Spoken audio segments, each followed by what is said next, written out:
मुख्यमंत्री भुजनलाल शर्मा का आज का प्रस्तावित कार्यक्रम। मुख्यमंत्री भुजनलाल शर्मा सुबह 11 से 11:30 बजे तक आरपीएम में मौजूद रहेंगे।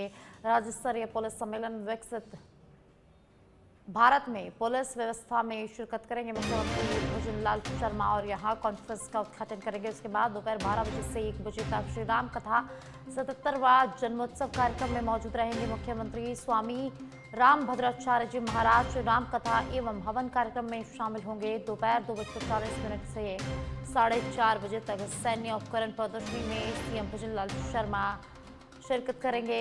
भवानी निकेतन शिक्षा समिति सीकर रोड पर उद्घाटन समारोह आयोजित होगा, जहां मुख्यमंत्री भुजनलाल शर्मा पहुंचेंगे और प्रदर्शनी का उद्घाटन करेंगे। मुख्यमंत्री भुजनलाल शर्मा आज पूरे दिन व्यस्त रहने वाले हैं। सुबह 11 बजे से 11:30 बजे तक मुख्यमंत्री आरपीएम में मौजूद रहेंगे। राज्य स्तरीय पुलिस सम्मेलन विकसित भारत में व्यवस्था में शिरकत करेंगे और इसी के साथ उद्घाटन करेंगे। उसके बाद दोपहर 12 बजे से 1 बजे तक धार्मिक कार्यक्रम में मौजूद रहेंगे। स्वामी भद्राचार्य जी महाराज श्री राम कथा एवं हवन कार्यक्रम में शामिल होंगे। दोपहर 2:40 से 4:30 बजे तक सैन्य प्रदर्शनी का उद्घाटन करेंगे और भवानी निकेतन शिक्षा समिति सीकर रोड पर जो उद्घाटन समारोह आयोजित होगा, मुख्यमंत्री भुजनलाल शर्मा यहां पर पहुंचेंगे और प्रदर्शनी का उद्घाटन करेंगे। इसके अलावा उप मुख्यमंत्री दिया कुमारी इस कार्यक्रम में मौजूद रहेंगे और इसी के साथ राज्यपाल हरिभाऊ बागड़े भी इस कार्यक्रम में शिरकत करेंगे।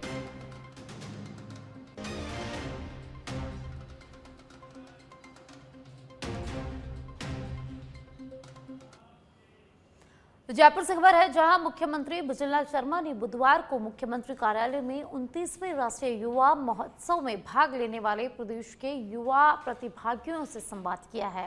इस दौरान मुख्यमंत्री भुजनलाल शर्मा ने युवाओं को राजस्थान का ब्रांड एम्बेसडर बताते हुए कहा कि वे अपनी प्रतिभा, संस्कार और ऊर्जा के माध्यम से राष्ट्रीय मंच पर प्रदेश की पहचान को और अधिक सशक्त बनाएंगे। उन्होंने सभी प्रतिभागियों को उज्जवल भविष्य और सफल सहभागिता के लिए हार्दिक शुभकामनाएं दी है। संवाद कार्यक्रम के दौरान मुख्यमंत्री भुजनलाल शर्मा ने युवाओं के साथ 1-to-1 बातचीत की, संवाद किया, उनके साथ अनुभव सुने और उनके साथ मुख्यमंत्री भुजनलाल शर्मा ने सेल्फी भी ली, जिससे युवाओं में खासा उत्साह देखने को मिला। तो 29वें राष्ट्रीय युवा महोत्सव में भाग लेने वाले राजस्थान के युवाओं से मुख्यमंत्री भुजनलाल शर्मा ने बात की है। मुलाकात की युवाओं को राजस्थान का ब्रांड एम्बेसडर उन्होंने बताया है। इस दौरान मुख्य सचिव वी श्रीनिवास उनके साथ मौजूद रहे। उसके अलावा खेल एवं उद्योग मंत्री राज्यवर्धन सिंह राठौड़ मौजूद रहे। मुख्यमंत्री भुजनलाल शर्मा ने युवाओं के साथ सेल्फी ली है। युवाओं के साथ 1-to-1 मुख्यमंत्री भुजनलाल शर्मा ने यहाँ पर संवाद किया है और सभी को शुभकामनाएं दी है।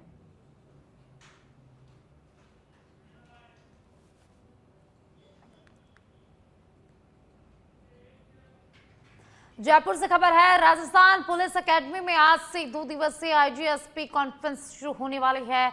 मुख्यमंत्री भुजनलाल शर्मा 11:30 बजे कॉन्फ्रेंस का उद्घाटन करेंगे। गृह राज्य मंत्री जवाहर सिंह बेडम यहां पर मौजूद रहेंगे। इसके अलावा मुख्य सचिव वी श्रीनिवास मौजूद रहेंगे। अतिरिक्त मुख्य सचिव गृह भास्कर एस सावंत उद्घाटन सत्र में शामिल होंगे। इस राज्य स्तरीय पुलिस सम्मेलन में 2 दिन में 10 सत्र आयोजित होंगे, जिनमें विकसित भारत में पुलिसिंग संबंधित विषयों पर महत्वपूर्ण व्याख्यान होंगे। तो राजस्थान पुलिस एकेडमी में आईजीएसपी कॉन्फ्रेंस का आयोजन होगा।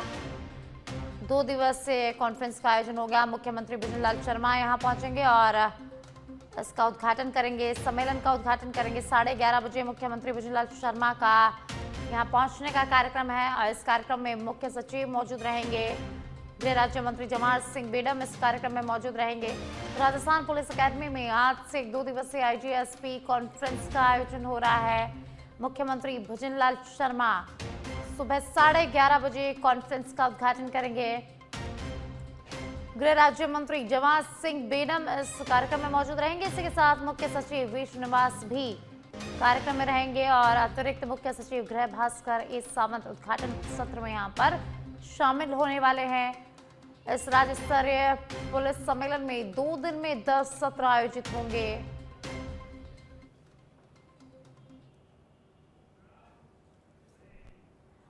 और अब जालोर के भिनमाल से खबर है, जहां जोधपुर से साबरमती की ओर जा रही एक्सप्रेस ट्रेन में एक युवक द्वारा चलती ट्रेन की छत पर चढ़कर हाई वोल्टेज ड्रामा करने का मामले में रेलवे सुरक्षा बल ने सख्त कार्रवाई की है। 7 जनवरी की देर रात करीब 12:40 पर ट्रेन संख्या 20491 जब मारवाड़ भिनमाल स्टेशन के पास पहुंच रही थी, तभी युवक अचानक ट्रेन की छत पर चढ़ गया और करीब 20 मिनट तक हंगामा करता रहा, जिससे यात्रियों और रेलवे कर्मचारियों में दहशत फैल गई।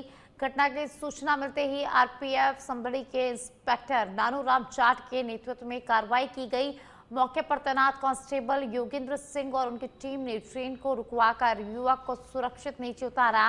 रेलवे अधिकारियों के अनुसार यदि समय रहते युवक को नहीं उतारा जाता तो वह ट्रेन के ऊपर से गुजर रही 25,000 वोल्ट की हाई टेंशन लाइट की चपेट में आ सकता था। मामले में आरपीएफ ने केस दर्ज कर युवक को जोधपुर रेलवे कोर्ट में पेश किया, जहां उसे जुर्माने के साथ दंडित किया गया। रेलवे ने यात्रियों से अपील की है कि ट्रेन की छत पर चढ़ना गैर कानूनी और जानलेवा है और ऐसे मामलों में आगे भी सख्त कार्रवाई जो है वो जारी रहेगी।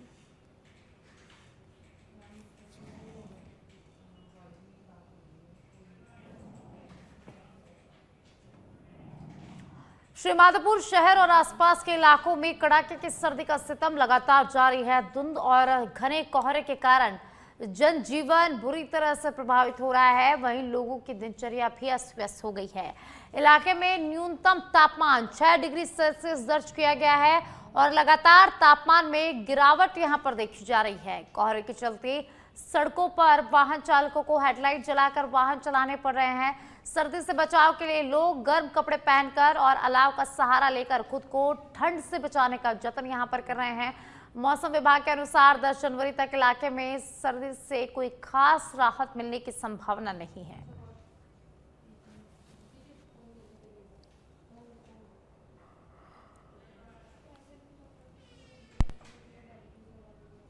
और अब बीकानेर से खबर है, जहां बीकानेर में सोलर प्लांटों की आड़ में राज्य वृक्ष खिजड़ी की कटाई का सिलसिला लगातार जारी है।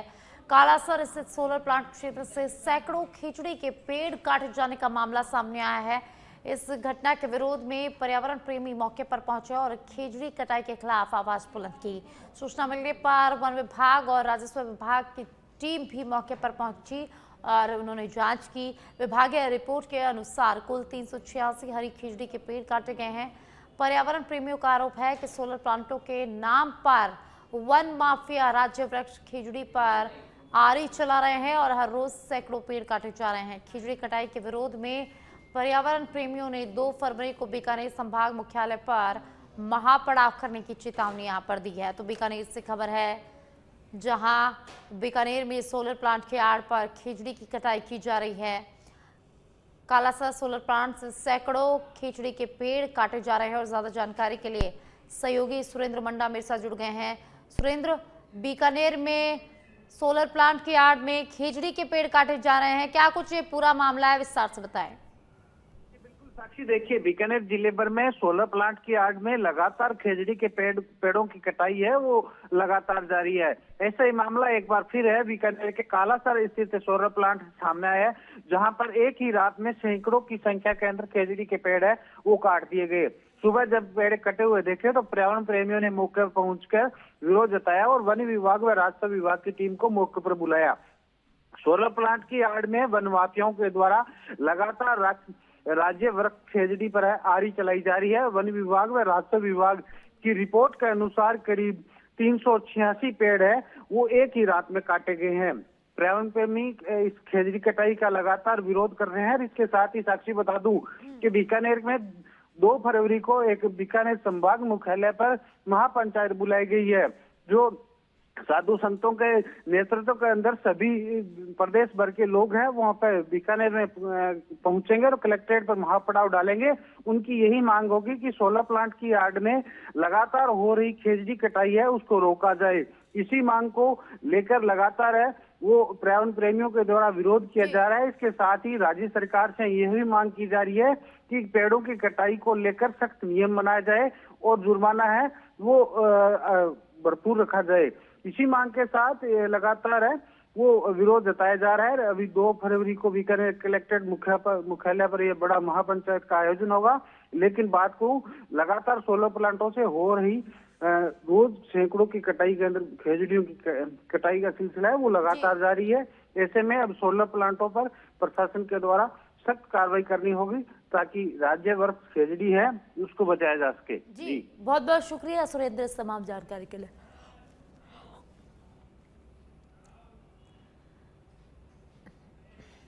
और आप कोटा के रामगंज मंडी से खबर है, जहां मोडक थाना पुलिस ने एयर कंप्रेसर, टंकी और इंजन चोरी के मामले का खुलासा करते हुए 3 आरोपियों को गिरफ्तार कर लिया है। पुलिस ने चोरी में प्रयुक्त वाहन को भी यहां पर जब्त किया है। थाना अधिकारी सज्जन कुमार ने बताया कि 4 जनवरी 2026 को मोडक गांव में स्थित टायर पंचर की दुकान के सामने से अज्ञात बदमाश एयर कंप्रेसर, टंकी और इंजन चोरी कर ले गए थे। पीड़ित की रिपोर्ट पर मामला दर्ज कर जांच शुरू की गई। जांच के दौरान पुलिस टीम ने तकनीकी साक्ष्यों और मुखबिर की सूचना के आधार पर दबिश देकर तीनों आरोपियों को गिरफ्तार कर लिया है। पूछताछ में आरोपियों ने चोरी की वारदात को स्वीकार कर लिया है। पुलिस ने आरोपियों के कब्जे से चोरी किया गया एयर कंप्रेसर, टंकी, इंजन और घटना में प्रयुक्त वाहन भी बरामद कर लिया है। गिरफ्तार आरोपी की पहचान कमल लोथा, नरेंद्र सिंह और रवि के रूप में हुई है। पुलिस आरोपियों से अन्य चोरी की घटनाओं को लेकर पूछताछ कर रही है। तो कोटा के रामगंज मंडी से खबर है, जहां पुलिस ने 3 आरोपियों को गिरफ्तार किया है। सिरोही जिले के माउंट आबू से खबर है, जहां प्रदेश का एकमात्र पर्वतीय पर्यटन स्थल माउंट आबू लगातार शीतलहर की चपेट में है। देश के उत्तरी इलाकों में हो रही बर्फबारी का असर यहां भी साफ दिखाई दे रहा है। बीते 7 दिनों से माउंट आबू का न्यूनतम तापमान जमाव बिंदु से नीचे दर्ज किया जा रहा है। गाड़ियों की छतों पर, मैदानी इलाकों में ओस की बूंदें यहां पर जम गई है, जिससे कड़ाके की ठंड का एहसास जो है वो और बढ़ गया है। कड़ाके की सर्दी के कारण आम जनजीवन प्रभावित हुआ है। लोग ठंडे से बचाव के लिए अलाव, अंगीठी और हीटर का सहारा यहां पर ले रहे हैं। बुजुर्गों और बच्चों के लिए विशेष सतर्कता बरती जा रही है। सर्दी को देखते हुए जिला कलेक्टर अल्पा चौधरी ने जिले में 3 दिन का अवकाश घोषित किया है। वहीं आंगनबाड़ी कार्यकर्ताओं को बच्चों तक घर घर पोषाहार पहुंचाने के निर्देश दिए गए हैं। उत्तरी भारत में मौसम का परिवर्तन और कश्मीर में हुई बर्फबारी के चलते माउंट आबू का भी मौसम यहाँ परिवर्तित हो चुका है और पिछले 7 दिनों से यहाँ का रात का तापमापी का जो पारा है वो माइनस में जा चुका है। पिछले दिनों -1, -2 या 0 पर रहा है, जिसके चलते मैदानी इलाकों एवं जो कार की छतें हैं उन पर बर्फ की परत देखने को मिल रही है। हालांकि प्रदेश के अन्य जिलों के अपेक्षा यहाँ पर मौसम काफ़ी साफ है। मेरे सहयोगी किशन दिखाएंगे कि पीछे जो माउंट आबू की विजिबिलिटी है वो एकदम क्लियर आ रही है और साफ सुथरा दिख रहा है। पीछे आप देख सकते हैं दूर चट्टानों तक पहाड़ी एरिया जो भी है वो एकदम क्लियर दिख रहा है। इसलिए यहाँ पर धुंध की मार नहीं है, कोहरा नहीं है, जैसा कि अलवर, जयपुर, गंगानगर आदि में कोहरे की मार पड़ रही है। और इसी मौसम का आनंद लेने के लिए पर्यटक यहाँ पर आते हैं। कुछ पर्यटक हमारे साथ हैं, उनसे बात करने की कोशिश करते हैं। भैया कहाँ से आए आप? मैं गुजरात से आया हूँ, पाटन। कैसा मौसम है माउंट आबू का? मौसम बहुत बढ़िया है भैया। कैसे देखते हैं इसको? आपके यहाँ कैसा है और यहाँ कैसा है? हम एक्चुअली कल 8 बजे आए थे और टेम्परेचर 6 डिग्री था, तो बहुत अच्छा लगा। गाड़ी में पूरा बर्फ जम चुका है, अच्छा लग रहा है, बढ़िया, मजा आ रहा है। भैया आप बताइए, सुबह उठ के कैसा लगा ग्राउंड में या? मनाली जाने से बेहतर है इधर आ जाओ, बहुत बढ़िया बेहतर इधर का। देखिए तो यहाँ पर ये जो पर्यटक है इनका कहना है कि आपके आसपास से अगर बढ़िया सुंदर जगह है तो दूर जाने की आवश्यकता नहीं है। मनाली या कश्मीर जाने की जगह आप यहाँ माउंट आबू भी आ सकते हैं। कैमरा पर्सन किशन दैया के साथ दीपक त्रिपाठी, सच पे धड़क, माउंट आबू। नीमका थाना से खबर है, जहां पर नीमका थाना में लगातार दूसरे दिन भी घना कोहरा छाया रहा, जिससे ग्रामीण और शहरी दोनों अंचल कोहरे की आगोश में रहे। कोहरे के कारण विजिबिलिटी बेहद कम हो गई, जिससे आमजन और वाहन चालकों को भारी परेशानियों का सामना करना पड़ा है। शीतलहर के प्रभाव से सर्दी में लगातार बढ़ोतरी यहां पर दर्ज की जा रही है। ठंड से बचाव के लिए लोग अलाव का सहारा यहां पर लेते नजर आ रहे हैं। वहीं घने कोहरे और बढ़ती सर्दी के चलते जनजीवन पूरी तरह से यहां पर अस्त व्यस्त हुआ है, प्रभावित हुआ है। और अब जयपुर के चोमू से खबर है, जहां चोमू क्षेत्र में घने कोहरे के चलते बड़ा हादसा टल गया। चोमू के NH 52 पर चिरमी होटल के पास देर रात एक के बाद एक वाहन आपस में टकरा गए। हादसा उस समय हुआ जब घने कोहरे के कारण हाईवे पर विजिबिलिटी बेहद कम थी। जानकारी के अनुसार चारे से भरी ओवरलोड ट्रैक्टर ट्रॉली को पीछे से आ रहे ट्रक ने टक्कर मार दी थी। टक्कर के बाद ट्रैक्टर ट्रॉली अनियंत्रित होकर दो कारों से भिड़ती हुई सड़क किनारे पेड़ से जा टकराई, जिससे पेड़ भी टूट गया। गनीमत रही कि इस हादसे में कोई बड़ा नुकसान यहां पर नहीं हुआ है और वाहन सवारों को केवल मामूली चोटें आई है। घटना के बाद मौके पर अफरा तफरी का माहौल हो गया और कुछ समय के लिए यातायात भी बाधित रहा। सूचना पर पुलिस मौके पर पहुंची और यातायात को सुचारू कराया गया। तो चोमू से खबर है, जहां चोमू में घने कोहरे के कारण बड़ा हादसा यहां पर टल गया। बड़ा हादसा होता होता यहां पर टल गया है। तखतगढ़ थाना क्षेत्र के पावा गांव में एक बार फिर अज्ञात चोरों ने बंद मकान को निशाना बनाया है। चोरों ने टीकमचंद पुत्र शिवलाल के मकान के मुख्य द्वार के ताले तोड़कर अंदर प्रवेश किया और चोरी की वारदात को अंजाम दिया।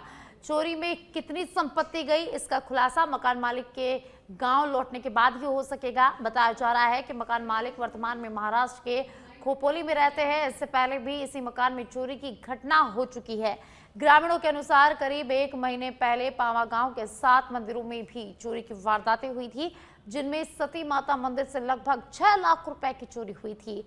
हालांकि 1 महीने से अधिक समय बीत जाने के बावजूद पुलिस अब तक किसी भी मामले का खुलासा नहीं कर पाई है। लगातार हो रही चोरी की घटनाओं से ग्रामीणों में भारी रोष है और अज्ञात चोर पुलिस को खुली चुनौती देते यहां पर लगातार नजर आ रहे हैं। ग्रामीणों ने पुलिस की रात्रि गश्त व्यवस्था पर भी सवाल खड़े किए हैं। पूर्व में सती माता मंदिर समिति द्वारा पुलिस अधीक्षक आदर्श सिद्धू को ज्ञापन सौंपे जाने के बावजूद अब तक ठोस कार्रवाई होने से ग्रामीणों में आक्रोश है। यहाँ पर ठोस कार्रवाई नहीं हो पाई है, जिसके कारण ग्रामीणों में भारी रोष देखा गया। निवाई क्षेत्र में कड़ाके की ठंड और शीतलहर के चलते जनजीवन पूरी तरह से अस्त व्यस्त नजर आ रहा है। उपखंड क्षेत्र सहित आसपास के इलाकों में सुबह से ही घना कोहरा और गलन भरी सर्दी छाई रही, जिससे लोगों की धुजनी यहाँ पर छूट गई। कोहरे की स्थिति यह रही कि चंद कदमों की दूरी पर भी देख पाना यहाँ पर मुश्किल हो गया था। घने कोहरे का सबसे ज्यादा असर जयपुर कोटा नेशनल हाईवे पर देखने को मिला है, जहां विजिबिलिटी बेहद कम होने से वाहन चालकों को भारी परेशानी का सामना करना पड़ा है। हाईवे पर वाहन हेडलाइट जलाकर चलते नजर आए। वहीं सर्दी से बचाव के लिए लोगों ने जगह जगह अलाव जलाकर ठंड से राहत लेने का प्रयास किया है।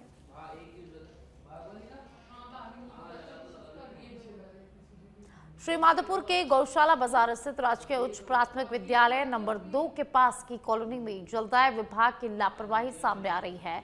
पिछले कई दिनों से क्षेत्र के कई घरों में नलों से बदबूदार और गंदा दूषित पानी आ रहा है, जिससे स्थानीय लोगों को भारी परेशानी झेलनी पड़ रही है। दूषित पानी की वजह से लोग मानसिक और आर्थिक रूप से परेशान हैं और मजबूरी में महंगे दामों पर टैंकरों से पानी मंगवाना यहाँ ग्रामीणों को पड़ रहा है। मोहल्ले वासियों का कहना है कि पिछले करीब 2 महीनों से लगातार पेयजल सप्लाई में गंदा पानी आ रहा है, जिसकी शिकायत विभाग को कई बार की जा चुकी है, लेकिन अब तक कोई ठोस कार्रवाई नहीं हुई है। स्थानीय निवासी वहीद कुरैशी ने बताया कि 5 दिन में एक बार मिलने वाली पेयजल सप्लाई में भी बदबूदार पानी ही मिल रहा है। लोगों को आशंका है कि अगर समय रहते समस्या का समाधान नहीं हुआ तो इंदौर में दूषित पानी से हुई मौतों जैसी घटना यहां भी हो सकती है। मोहल्ले वासियों ने मीडिया के माध्यम से प्रशासन से जल्द समाधान की मांग की है और चेतावनी दी है कि यदि समस्या का निराकरण नहीं हुआ तो उन्हें आंदोलन करने के लिए मजबूर होना पड़ेगा। 1.5 महीने से 2 महीने से पानी गंदा आ रहा है नाली का, जैसे नलों में, और हम शिकायत करने के बावजूद भी सब सरकारी अधिकारी कोई ध्यान नहीं दे रहे हैं। और इंदौर में जैसा हाल हुआ यहाँ भी ऐसा हाल हो सकता है। दूषित पानी की जांच की जाए और इसको सही की जाए। कितने दिन से आता है पानी? पानी 2 महीने से 7-5 दिन से आता है पानी, बहुत गंदा आ रहा है। 1.5 महीने 2 महीने से बिल्कुल। पीएचडी में शिकायत करी? पीएचडी में शिकायत की, कोई ध्यान नहीं दिया। हाँ सर, ये पानी है करीबन 1.5 महीने से गंदा आ रहा है बिल्कुल। पानी ऐसा आ रहा है जिसकी हद नहीं, पूरा नाली का पानी आ रहा है बिल्कुल। और इस पानी पीने से सारी चीज़ बीमारी हो जाएगी। जैसे इंदौर में जैसा कांड हुआ है ना, वैसे हो जाएगा यहाँ पे। और 2-4 बार हमने शिकायत भी कर दी वहाँ पे, फिर भी वहाँ पे कोई सुनवाई नहीं हुई। यहाँ तक कि अपने भास्कर न्यूज़ में भी हमने डलवाया, फिर भी कोई रेस्पॉन्ड नहीं आया उनका। वो कहते हम करते हैं कुछ लेना देना नहीं है। और अगर कुछ भी बात हो जाए आगे, फिर हमारे बच्चों में सब में परेशानी है। बाहर से पानी का टैंकर मंगाने पड़ रहे हैं और ये पीने का पानी। और अब सवाई माधोपुर से खबर है, जहां वर्ग क्षेत्र में एक बार फिर बागन सुल्ताना अपने शावकों के साथ देखी गई, जिससे इलाके में वन्य जीव प्रेमियों और पर्यटकों के बीच रोमांच का माहौल बन गया है। जानकारी के अनुसार बागन सुल्ताना ने अपने शावकों को सुरक्षित स्थान की तलाश में गोमुख क्षेत्र के पास स्थानांतरित किया। इस दौरान वहां मौजूद पर्यटक अचानक रुक गए और पूरी घटना को अपने मोबाइल के कैमरों में रिकॉर्ड कर लिया। प्रत्यक्षदर्शियों के मुताबिक बाघिन अपने शावकों को लेकर बेहद सतर्क नजर आई और पर्यटकों की मौजूदगी के बावजूद बिना किसी आक्रामक व्यवहार के शांतिपूर्वक आगे बढ़ती रही। हालांकि इतने करीब से बाघिन और उसके शावकों को देखकर कुछ देर के लिए पर्यटकों में डर और रोमांच दोनों का अनुभव देखने को मिला है। तो सवाई माधोपुर से बड़ी खबर है, जहां बाघिन सुल्ताना एक बार फिर से अपने शावकों के साथ देखी गई है। तो इस बार भी जो बागन सुल्ताना है वो अपने शावकों को सुरक्षित स्थान पर शिफ्ट करती नजर आई। तो वहीं पर्यटकों ने इसका वीडियो अपने फोन के कैमरों में रिकॉर्ड कर लिया। देखिए कितना सुंदर ये दृश्य है। तो यहाँ मौजूद पर्यटकों में इस दृश्य को देखकर थोड़ी देर के लिए डर का माहौल और रोमांच दोनों का माहौल देखा गया।